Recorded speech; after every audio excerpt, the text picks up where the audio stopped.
2. Let's go. Desire, the starting point of all achievement, the first step towards riches. When Edwin C. Barnes climbed down from the freight train in Orange, NJ, more than 30 years ago, he may have resembled a tramp, but his thoughts were those of a king. He made his way from the railroad tracks to Thomas Edison's office. His mind was at work. He saw himself standing in Edison's presence. He heard himself asking Mr. Edison for an opportunity to carry out the consuming obsession of his life, a burning desire to become the business associate of the great inventor.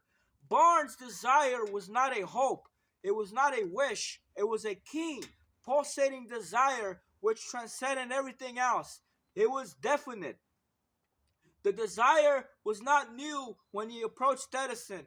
It had been Barnes' dominating desire for a long time. In the beginning, when the desire first appeared in his mind, it may have been, probably was only a wish, but it was no mere wish when he appeared before Edison with it. A few years later, Edwin C. Barnes again stood before Edison in the same office where he first met the inventor. This time, his desire had been translated into reality. He was in business with Edison. The dominating dream of his life had become a reality. Today, people who know Barnes envy him because of the break life yielded him. They see him in the days of his triumph without taking the trouble to investigate the cause of his success. Barnes succeeded because he chose a definite goal, placed all his energy, all his willpower, all his effort, everything back of that goal. He did not become the partner of Edison the day he arrived. He was content to start in the most manual work as long as it provided an opportunity to take even one step towards his cherished goal. 5 years passed before the chance he had been seeking made its appearances. During all those years, not one ray of hope, not one promise of attainment of his desire had been held out to him. To everyone except himself, he appeared only another cog in the Edison business wheel. But in his own mind, he was the partner of Edison every minute of the time, from the very day that he first went to work there. It is a remarkable illustration of the power of a definite desire. Barnes won his goal because he wanted to be a business associate of Mr. Edison. More than he wanted anything else, he created a plan by which to attain that purpose, but he burned all bridges behind him. He stood by his desire until it became the dominating obsession of his life, and finally, a fact. When he went to Orange, he did not say to himself, I will try to induce Edison to give me a job of some sort. He said, I will see Edison and put him on notice that I have come to go into business with him. He did not say, I will work there a few months and if I get no encouragement, I will quit and get a job somewhere else. He did say, I will start anywhere, I will do anything Edison tells me to do, but before I am through, I will be his associate. He did not say, I will keep my eyes open for another opportunity in case I fail to get what I want in the Edison organization. He said, there is but one thing in this world that I am determined to have, and that is a business association with Thomas Edison. I will burn all bridges behind me and stake my entire future on my ability to get what I want. He left himself no possible way of retreat. He had to win or perish. That is all there is to Barnes' story of success. A long while ago, a great warrior faced a situation which made it necessary for him to make a decision which ensured his success on the battlefield. He was about to send his armies against a powerful foe whose men outnumbered his own. He loaded his soldiers into boats, sailed into the enemy's country, unloaded soldiers and equipment, then gave the order to burn the ships that had carried them. Addressing his men before the first battle, he said, you see the boats going up in smoke? That means that we cannot leave these shores alive unless we win. We now have no choice. We win or we perish. They won. Every person who wins in Any undertaking must be willing to burn its ships and cut all sources of retreat. Only by doing so can one be sure of maintaining the state of mind knowing as a burning desire to win, essential to success. The morning after the Great Chicago Fire, a group of merchants stood on State Street looking at the smoking remains of what had been their stores. They went into a conference to decide if they would try to rebuild or leave Chicago and start over in a more promising section of the country. They reached a decision, all except one, to leave Chicago. The merchant who decided to stay and rebuild pointed a finger at the remains of his store and said, "Gentlemen, on that very spot, I will build the world's greatest store, no matter how many times it may burn down." That was more than 50 years ago. The store was built. It stands there today, a towering monument to the power of the state of mind known as a burning desire. The easy thing for Marshall Field to have done would have been exactly what his fellow merchants did. When the going was hard and the future looked dismal, they pulled up and went where the going seemed easier. Mark well this difference between Marshall Field and the other merchants, because it is the same difference which distinguishes Edward C. Barnes from thousands of other young men who have worked in the Edison organization. It is the same difference from which distinguishes practically all who succeed from those who fail. Every human being who reaches the age of understanding of the purpose of money wishes for it. Wishing will not bring riches, but desiring riches with a state of mind that becomes an obsession, then planning definite ways and means to acquire riches and backing those plans with persistence which does not recognize failure will bring riches. The method by which desire for riches can be transmuted in its financial equivalent consists of six definite practical steps, viz. First, fix in your mind the exact amount of money you desire. It is not sufficient merely to say, "I want plenty of money." Be definite as to the amount. There is psychological reason for definiteness, which will be described in a subsequent chapter. Second, determine what exactly you intend to give in return for the money you desire. There is no such reality as something for nothing.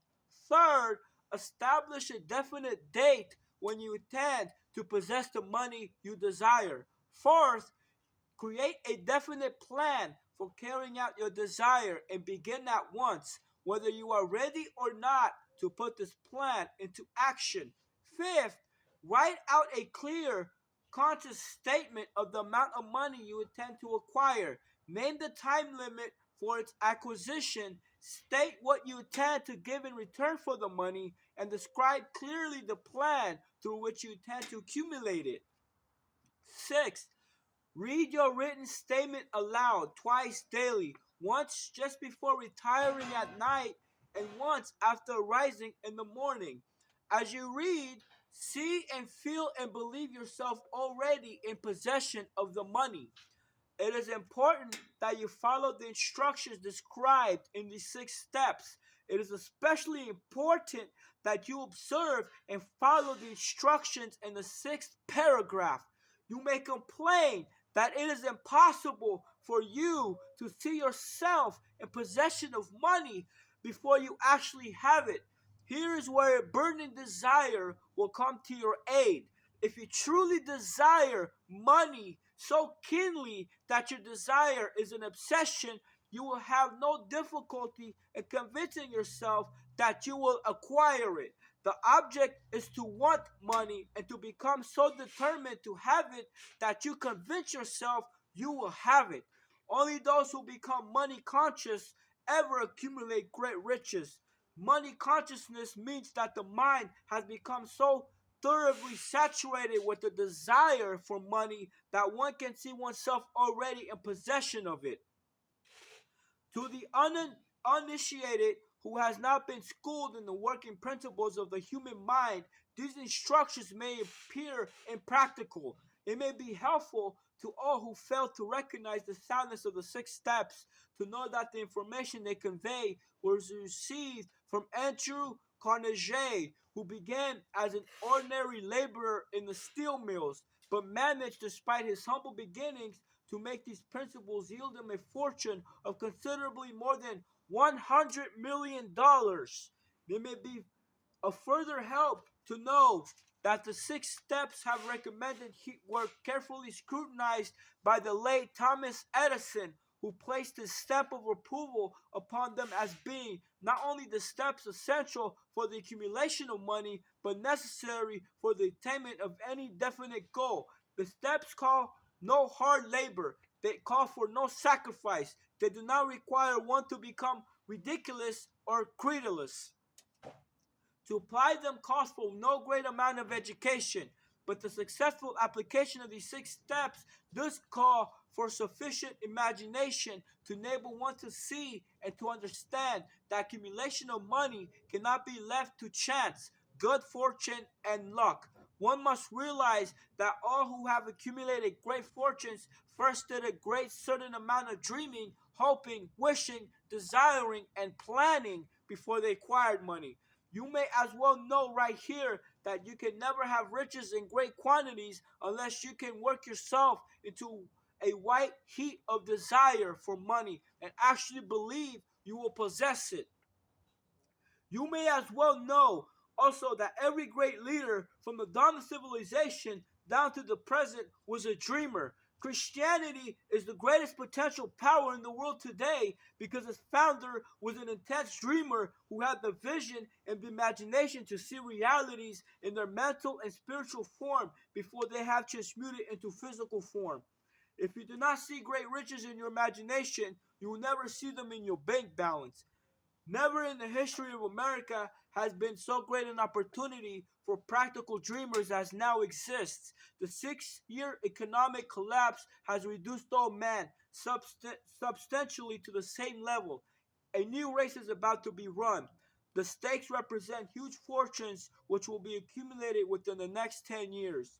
The rules of the race have changed because we now live in a chanced world that definitely favors the masses, those who had little those who had but little or no opportunity to win under the conditions existed during the Depression when fear paralyzed growth and development. We who are in this race for riches should be encouraged to know that this changed world in which we live is demanding new ideas, new ways of doing things, new leaders, new inventions, new methods of teaching, new methods of marketing, new books, new literature, new features for the radio, new ideas for moving pictures. Back of all this demand for new and better things, there is one quality which you must possess to win, and that is definiteness of purpose, the knowledge of what one wants, and a burning desire to possess it. The business depression marked the death of one age and the birth of another. This changed world requires practical dreamers who can and will put their dreams into action. The practical dreamers have always been and always will be the pattern makers of civilization. We who desire to accumulate riches shall remember the real leaders of the world always have been men who harnessed and put into practical use the intangible, unseen forces of unborn opportunity and have converted those forces or impulses of thought into skyscrapers, cities, factories, airplanes, automobiles, and every form of convenience that makes life more pleasant. Tolerance and an open mind are practical necessities of the dreamer of today. Those who are afraid of new ideas are doomed before they start. Never has there been a time more favorable to pioneers than the present. True, there is no wild and woolly west to be conquered, as in the days of the covered wagon, but there is a vast business, financial, and industrial world to be remolded and redirected along new and better lines.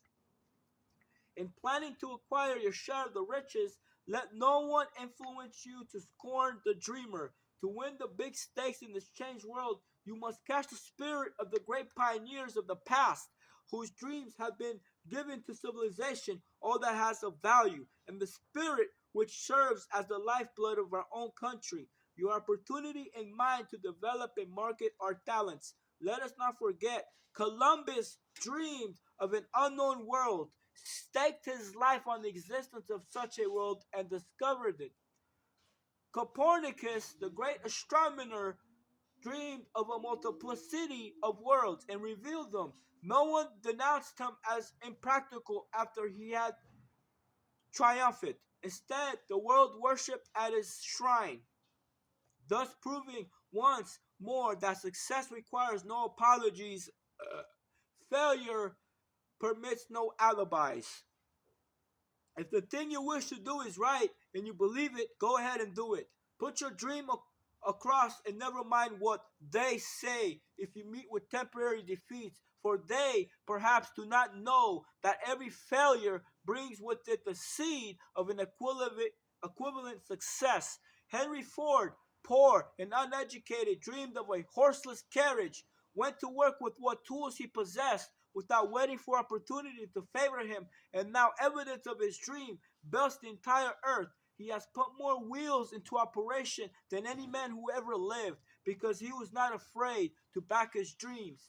Thomas Edison dreamed of a lamp that could be operated by electricity, began where he stood to put his dream into action, and despite more than 10,000 failures, he stood by that dream until he made it a physical reality.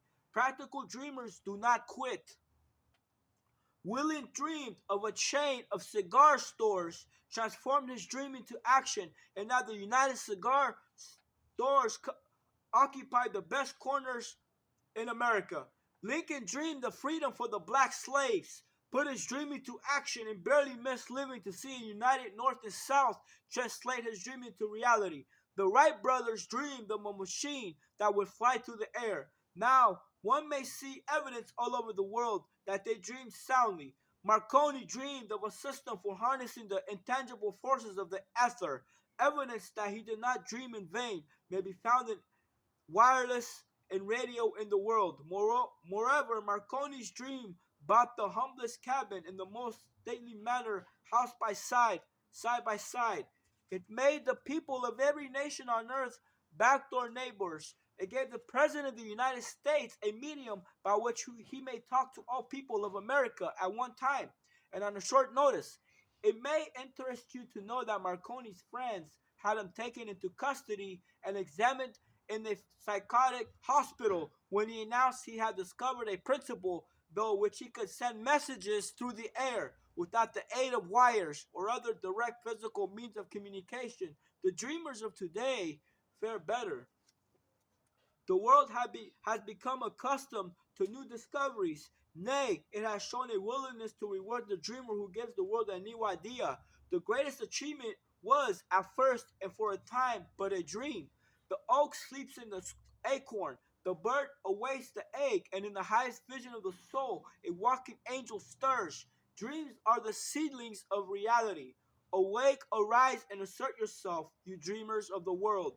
Your star is now in the ascendancy. The world depression brought the opportunity to you you have been waiting for. It taught people humility, tolerance, and open mindedness. The world is filled with an abundance of opportunity which the dreamers of the past never knew. A burning desire to be and to do is a starting point from which the dreamers must take off. Dreams are not born of indifferences, laziness, or lack of ambition. The world no longer scoffs at the dreamer nor calls him impractical. If you think it does, take a trip to Tennessee and witness what a dreamer president has done in the way of harnessing and using the great water power of America. A score of years ago, such a dream would have seemed like madness. You have been disappointed. You have been disappointed. You have undergone defeat during the Depression. You have felt the great heart within you to crushed until it bled. Take courage, for these experiences have tempered the spiritual metal of which you are made. They are assets of incomparable value. Remember, too, that all who succeed in life get off to a bad start and pass through many heartbreaking struggles before they arrive. The turning point in the life of those who succeed usually comes at the moment of some crisis through which they are introduced to their other selves. John Bunyan wrote The Pilgrim's Progress, which is among the finest of all English literature, after he had been confined in prison and sorely punished because of his views of the subject of religion. O. Henry discovered the genius which slept within his brain after he had met with great misfortune and was confined in a prison cell in Columbus, Ohio, being forced through misfortune to become acquainted with his other self and to use his imagination. He discovered himself to be a great author instead of a miserable criminal and outcast. Strange and varied are the ways of life, and stranger are all the ways of infinite intelligence, through which men are sometimes forced to undergo all sorts of punishment before discovering their own brains and their own capacity to create useful ideas through imagination. Edison, the world's greatest inventor, which is bullshit, that's Nikola Tesla, and scientist, was a tramp telegraph operator. He failed numerous times before he was driven, finally to the discovery the genius was slept within his brain. Charles Dickens began by pasting labels on black pots. The tragedy of his first love penetrated the depths of his soul and converted him into one of the world's truly great authors. That tragedy, that tragedy produced first David Copperfield, then a succession of other works that made this a richer and better world for all who read his books. Disappointment over love affairs generally has the effect of driving men to drink and women to ruin, and this because most people never learned the art of transmuting their strongest emotions into dreams of a constructive nature. Helen Keller became deaf, dumb, and blind shortly after birth. Despite her greatest misfortune, she had written her name indelibly in the pages of history of the great. Her entire life has served as evidence that no one is ever defeated until defeat has been accepted as a reality. Robert Burns was an illiterate country lad. He was cursed by poverty and grew up to be a drunkard in the bargain. The world was made better for his heart having lived, because he clothed beautiful thoughts in poetry and thereby plucked a thorn and planted a rose in its place. Booker T. Washington was born in slavery, handicapped by race and color. Damn, they say he was handicapped by race and color. Because he was tolerant, had an open mind at all times on all subjects, and was a dreamer. He left his impress for good on an entire race. Beethoven was deaf. Milton was blind. But their names will last as long as time endures because they dreamed and translated their dreams into organized thought. Before passing to the next chapter, kindly renew in your mind the fires of hope, faith, courage, and tolerance. If you have the state of mind and the working knowledge of the principles described, all else that you will need to come to you when you are ready for it. Let Emerson state the thought of these words. Every proverb, every book, every byword that belongs to thee for aid and comfort shall surely come home through open and winding passages. Every friend who may not thy fantastic will, but the great and tender soul in thee craveth, shall lock thee in his embrace. There is a difference between wishing for a thing and being ready to receive it. No one is ready for a thing until he believes he can acquire it. The state of mind must be belief, not mere hope or wish. Open mindedness is essential for belief. Closed minds do not inspire faith, courage, and belief. Remember, no more effort is required to aim high in life, to demand abundance and prosperity, than is required to accept misery and poverty. A great poet has correctly stated this universal truth through these lines: I bargained with life for a penny, and life would pay no more. However, I begged that evening when I counted my scanty store. For life is just an employer, he gives you what you ask. But once you have set the wages, why must bear the task? I work for a manual's hire, only to learn dismayed that any wage I had asked for life would have willingly paid. Desire outwits Mother Nature. As a fitting climax to this chapter, I wish to introduce one of the most unusual persons I have ever known. I first saw him 24 years ago. A few minutes after he was born, he came into the world without any physical sign of years, and the doctor admitted when pressed for an opinion that the child might be deaf and mute for life. I challenged the doctor's opinion. I had the right to do so. I was the child's father. I too reached a decision and rendered an opinion, but I expressed that opinion silently in the secrecy of my own heart. I decided that my son would hear and speak. Nature could send me a child without ears, but nature could not induce me to accept the reality of the affliction.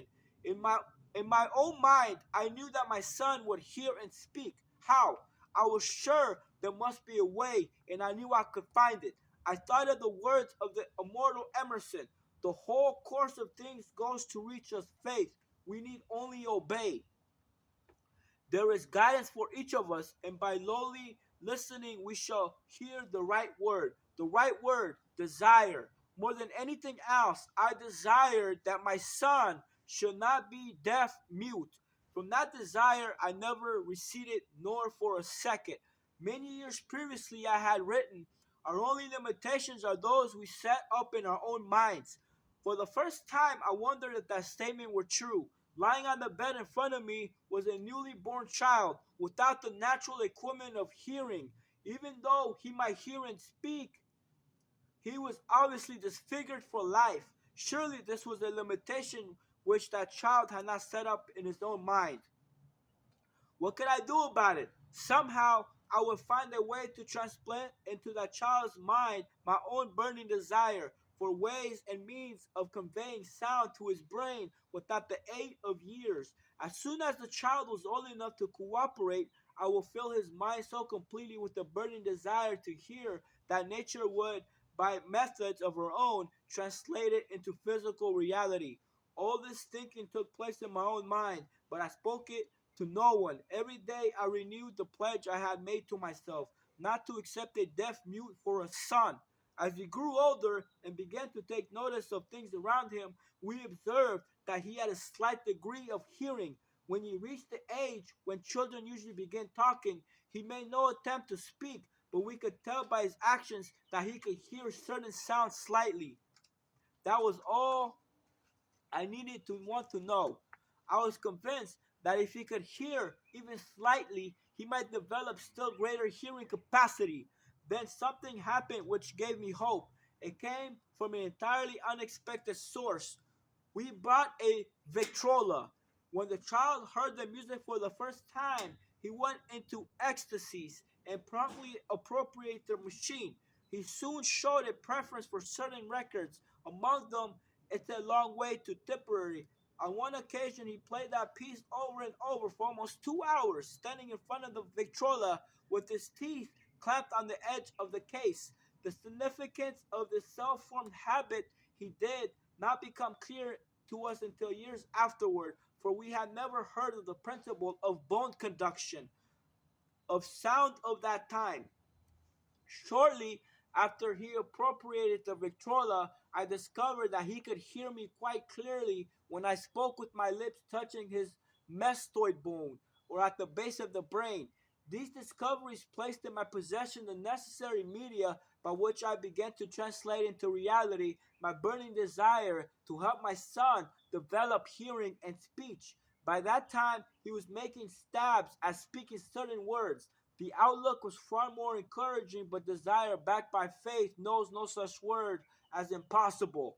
Having determined that he could hear the sound of my voice plainly, I began immediately to transfer to his mind the desire to hear and speak. I discovered that the child enjoyed bedtime stories, so I went to work creating stories designed to develop in himself self-reliance, imagination, and a keen desire to hear and to be normal. There was one story in particular which I emphasized by giving it some new and dramatic coloring each time it was told. It was designed to plant in his mind the thought that his affliction was not a liability but an asset of great value. Despite the fact that all the philosophy I had examined clearly indicated that every adversary brings with it the seed of an equivalent advantage, I must confess that I had not the slightest idea how this affliction could ever become an asset. However, I continued my practice of wrapping that philosophy in bedtime stories, hoping that the time would come when he could find some plan by which his handicap could be made to serve some useful purpose. Reason told me plainly that there was no adequate compensation for the lack of ears and natural hearing equipment. Desire, backed by faith, pushed reason aside and inspired me to carry on. As I analyze the experience in retrospect, I can see now that my son's faith in me had much to do with the astounding results. He did not question anything I told him.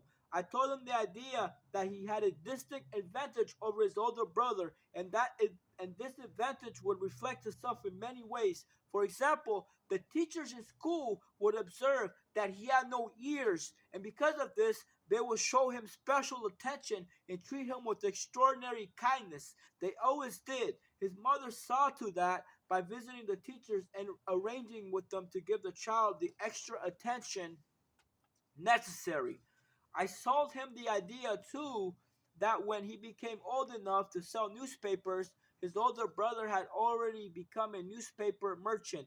He would have a big advantage over his brother for the reason that people will pay him extra money for his wares because they could see that he was a bright, industrious boy despite the fact that he had no years. We could notice that gradually the child's hearing was improving. Moreover, he had not the slightest tendency to be self-conscious because of his affliction. When he was about 7, he showed the first evidence that our method of serving his mind was bearing fruit. For several months, he begged for the privilege of selling newspapers, but his mother would not give her consent. She was afraid that his deafness made it unsafe for him to go on the street alone. Finally, he took matters in his own hands. One afternoon, when he was left at home with the servants, he climbed to the kitchen window, shinned to the ground, and set out on his own. He borrowed 6 cents in capital from the neighbor's shoemaker, invested it in papers, sold out, reinvested, and kept repeating it till late in the evening. After balancing his accounts and paying back the 6 cents he had borrowed from the banker, he had a net profit of 42 cents. When we got home that night, we found him in the bed sleep with the money tightly clenched in his hand. His mother opened his hand, removed the coins, and cried. Of all things, crying over her son's first victory seemed so inappropriate. My reaction was the reverse. I laughed heartily, for I knew that my endeavor to plant in the child's mind an attitude of faith in himself had been successful. His mother saw, in his first business venture, a little deaf boy who had gone out in the streets and risked his life to earn money. I saw a brave, ambitious, self-reliant little businessman whose stock in himself had been increased 100% because he had gone into business on his own initiative and had won. The transaction pleased me because I knew that he had given evidence of a trait of resourcefulness that would go with him all through life. Later, events proved this to be true. When his older brother wanted something, he would lie down on the floor, kick his feet in the air, cry for it, and get it. When the little deaf boy wanted something, he would plan a way to earn the money, then buy it himself. He still follows that plan. Truly, my own son has taught me that handicaps can be converted into stepping stones on which one may climb towards some worthy goal ex- unless they are accepted as obstacles and used as alibis. The little deaf boy went through the grades, high school, and college without being able to hear his teachers, accepting when they shouted loud, accepting when they shouted loudly at close range. He did not go to school for the deaf. We would not permit him to learn the sign language. We were determined that he should live a normal life and associate with normal children, and we stood by that decision, although it cost us many heated debates with school officials. While he was in high school, he tried an electrical hearing aid, but it was one of no value to him. Though we believe to a condition that was disclosed when the child was 6 by Dr. J. Gordon Wilson of Chicago when he operated on one side of the boy's head and discovered that there was no sign of natural hearing equipment. During his last week of college, 18 years after the operation, something happened which marked the most important turning point of his life. Through what seemed to be more mere chance, he came into possession of another electrical hearing device which was sent to him on trial. He was slow about testing it due to his disappointment with a similar device. Finally, he picked the instrument up and more or less carelessly placed it on his head, hooked up the battery, and lo, as if by a stroke of magic, his lifelong desire for normal hearing became a reality. For the first time in his life, he heard practically as well as any other person with normal hearing. God moves in mysterious ways, his wonders to perform. Overjoyed because of the changed world which has been brought to him through his hearing device, he rushed to the telephone, called his mom, and heard her voice perfectly. The next day, he plainly heard the voices of his professors in class for the first time in his life. Previously, he could hear them only when they shouted at short range. He heard the talking pictures for the first time in his life. He could converse freely with other people without the necessity of their having to speak loudly. Truly, he had come into possession of a changed world. We had refused to accept nature's error, and by persistent desire, we had induced nature to correct that error through only practical means available.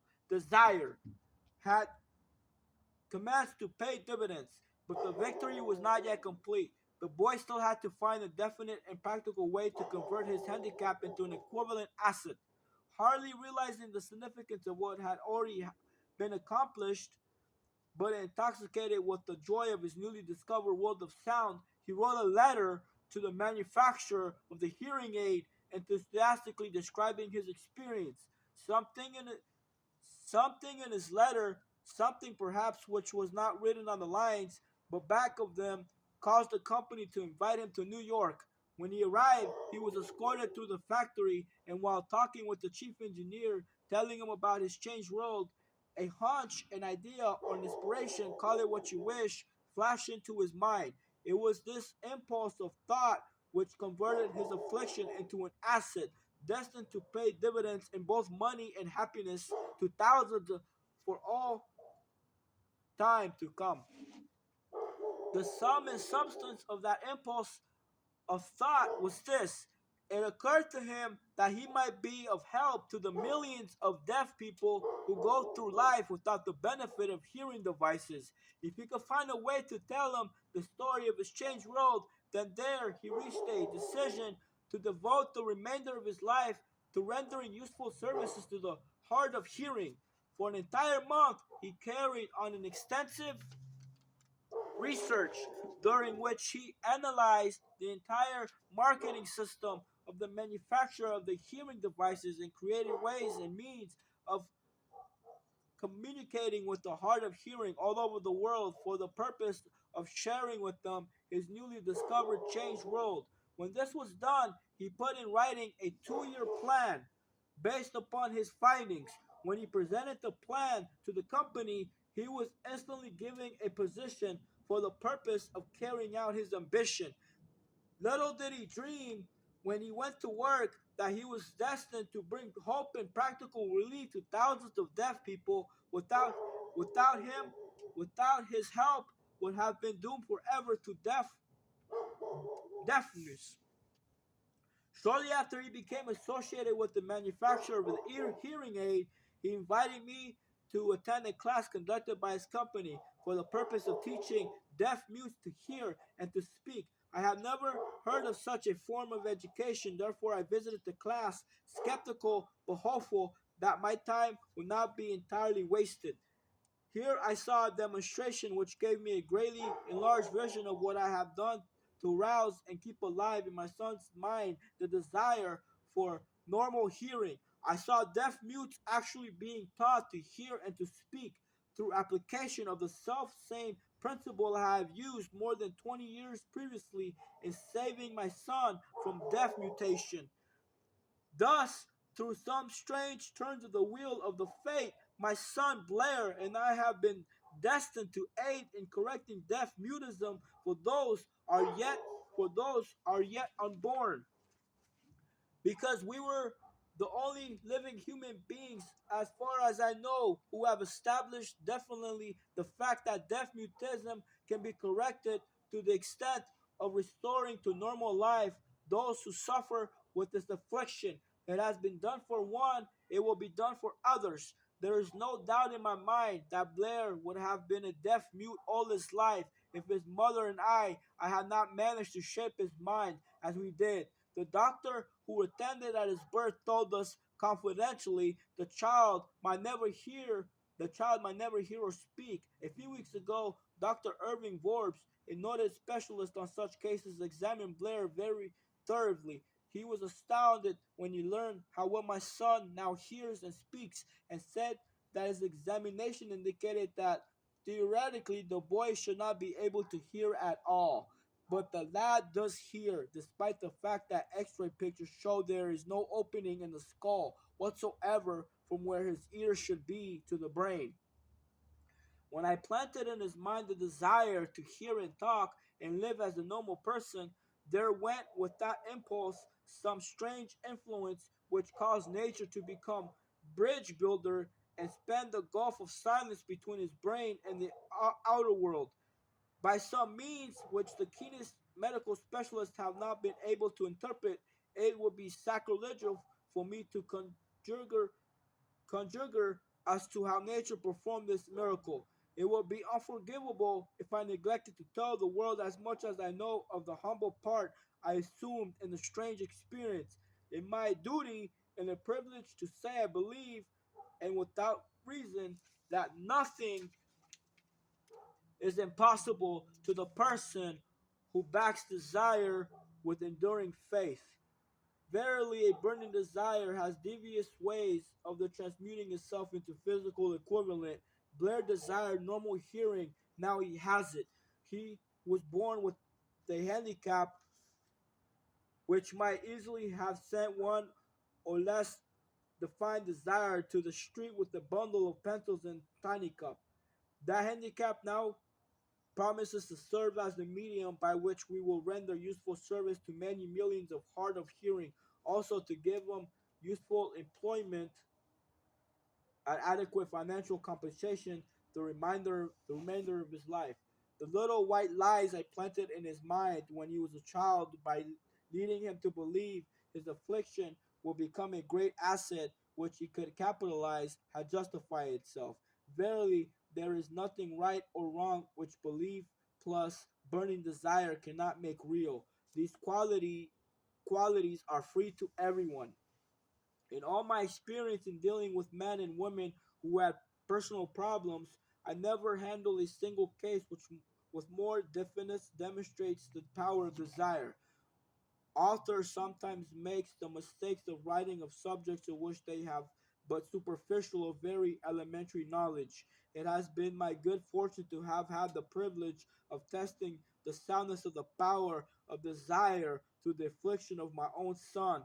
Perhaps it was providential that the experience came as it did, for surely no one is better prepared than he to serve as an example of what happens when desire is put to test. If Mother Nature bends to the will of desire, it is logical that mere man can defeat a burning desire. Strange and imponderable is the power of the human mind. We do not understand the method by which it uses very circumstances, every individual, every physical thing within the reach as a means of transmuting desire into its physical counterpart. Perhaps science will uncover its secret. I planted in my own son's mind the desire to hearing and to speak as a normal person hears and speaks. That desire has now become a reality. I planted in his mind the desire to convert his greatest handicap into his greatest asset. That desire has been realized.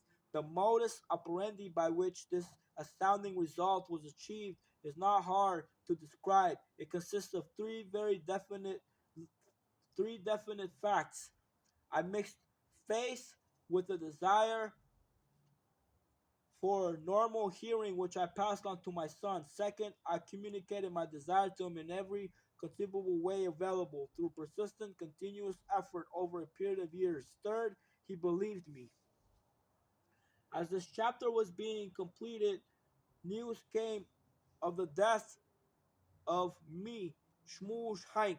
One short paragraph in the news dispatch gave the clue to this unusual woman's stupendous success as a singer. I quote the paragraph because the clue it contains none other than desire. Early in her career, Shmush Hank visited the Desire director of the Vienna Court Opera to have him test her voice, but he did not test it.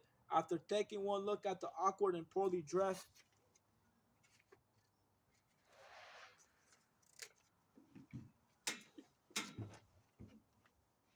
girl, he exclaimed, not too gently, with such a face and no personality at all, how can you ever expect to succeed in opera? My God, my good child, give up the idea. Buy a sewing machine and go to work. You can never be a singer. Never is a long time the director of the Vienna Court Opera knew much about the technique of singing. He knew little about the power of desire, which assumes the portion of an obsession. If he had known more of that power, he would not have made the mistake of condemning genius without giving it an opportunity. Several years ago, one of my business associates became ill. He became worse as time went on and finally was taken to the hospital for an operation. Just before he was wheeled into the operating room, I took a look at him and wondered how anyone as thin and emaciated that he could possibly go through a major operation successfully. The doctor warned me that there was little, if any, chance of me ever seeing him alive again. But that was the doctor's opinion. It was not the opinion of the patient. Just before he was wheeled away, he whispered feebly, "Do not be disturbed, Chief. I will be out of here in a few days." The attending nurse looked at me with pity, but the patient did come through safely. After it was all over, his physician said nothing but his own desire to live saved him. He never would have pulled through if he had not refused to accept the possibility of death. I believe in the power of desire backed by faith because I have seen this power lift man from lowly beginnings to places of power and wealth. I have seen it rob the grave of its victims. I have seen it serve as the medium by which managed a comeback after having been defeated in 100 different ways. I have seen it provide my own son with a normal, happy, successful life, despite nature's having sent him into the world without ears. How can one harness and use the power of desire? This has been answered through this. This has been answered through this and the subsequent chapters of this book. This message is going out to the world at the end of the longest and perhaps the most devastating depression America has ever known. It is reasonable to presume that the message may come to the attention of many who have been wounded by the depression, those who have lost their fortunes, others who have lost their positions in great numbers who must recognize their plans and stage a comeback. To all these, I wish to convey the thought that all achievement, no matter what may be its nature or its purpose, must begin with an intense, burning desire for something definite. Through some strange and powerful principle of mental chemistry, which she has never divulged, nature wraps up in the impulses of strong desire. That something which recognizes no such word as impossible, accepts no such reality as failure. That was chapter 2. Let us pray. Our Father, who art in heaven, hallowed be thy name. Thy kingdom come, thy will be done, on earth as it is in heaven. Give us today our daily bread. Forgive us of our trespasses as we forgive those who trespass against us. And lead us not into temptation, but deliver us from evil. In the name of the Father, the Son, and the Holy Spirit. In the name of Jesus Christ. Amen. All right, folks. I'll see you tomorrow for the next chapter. God bless.